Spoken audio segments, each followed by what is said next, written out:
The next mayor of this great city. Peter, we're gonna have to have to go to the other side. All right, sound check. Everybody good? Yep. All right. 1 minute. Morning. Morning. How's it going? How are you? Doing well. Good now? All right, 1 minute. All right.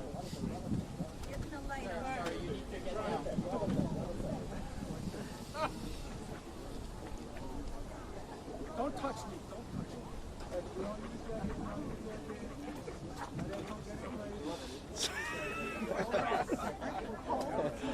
No. We have to name this official Zohran. I've got a thermal on.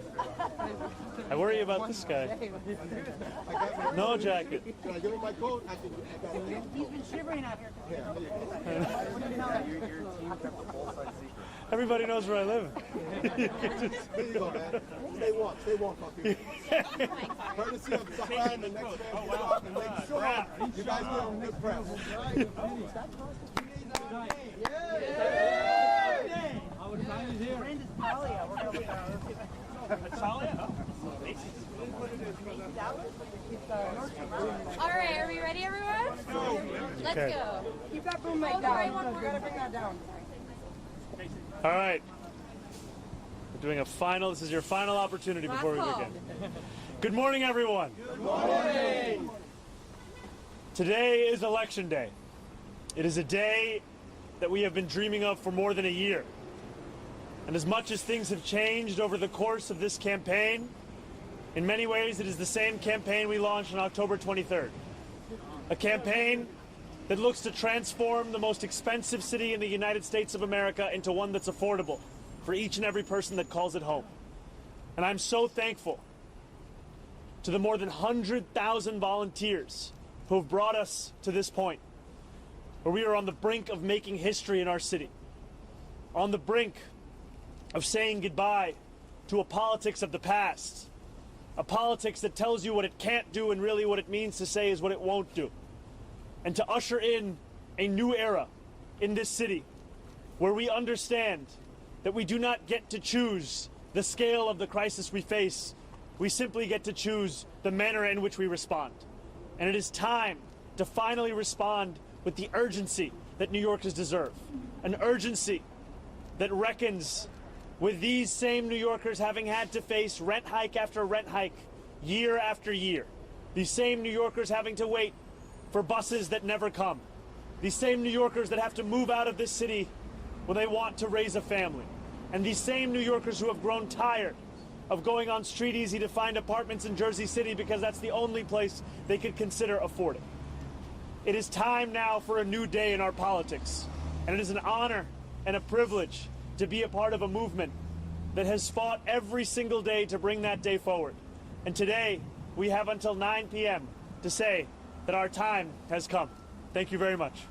How important All right, we'll take some questions. How important is margin of victory tonight in terms of what you would say is your mandate to get these affordable housing, free buses, and all the other initiatives passed? I believe that victory is a mandate in and of itself. All right, yeah, go ahead, Zach. Mr. Mamdani, why did you choose to vote in person today instead of voting early? You know, I wanted to make sure that I took every opportunity to speak to New Yorkers across the 5 boroughs throughout the duration of early voting, and it was a joy to vote alongside my wife this morning. On number Yeah, all right, we'll go here. on Chris, go ballot ahead. question number 4. Yes. There's been some concern that would empower the mayor too much when it comes to housing construction. Did that at all cross your mind before you decided to vote yes? And how would you use that power responsibly if you are elected? That is a power, like all mayoral power, that must be used to deliver for New Yorkers. And I am looking forward to working alongside the City Council in delivering the kind of investments that so often communities have been denied, and to finally ensure that we understand the strength of this city be measured by the neighborhoods furthest from City Hall and not by the ones just closest. Zohran, Sorry, we'll go right here, right here. Glenn. Concerned at all about any voter intimidation? There were some issues in New Jersey this morning, North Jersey, of bomb threats with voting locations, not here, but your level of concern that could play out here somehow. It's incredibly concerning. And I think that it is an illustration of the attacks we're seeing on our democracy. Sometimes they're blatant and explicit in the manner of these bomb threats.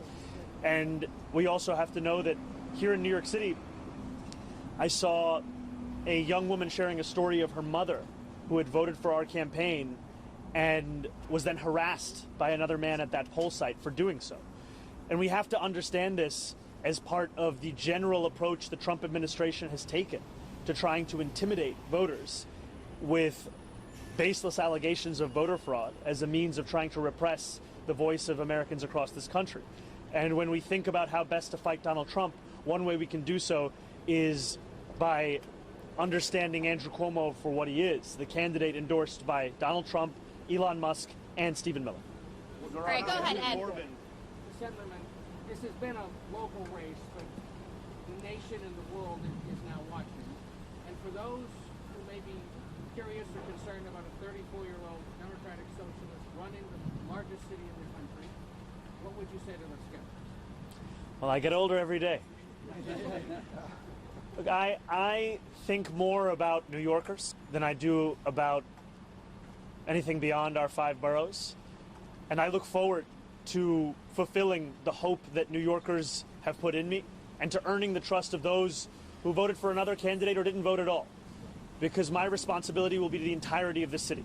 And it will be to deliver on the agenda that we have spoken of for more than a year, an agenda which will finally bring working class New Yorkers to the heart of our politics, a place that they have not had for quite some time. Yeah, Michael, go ahead. I want to ask you about the housing question.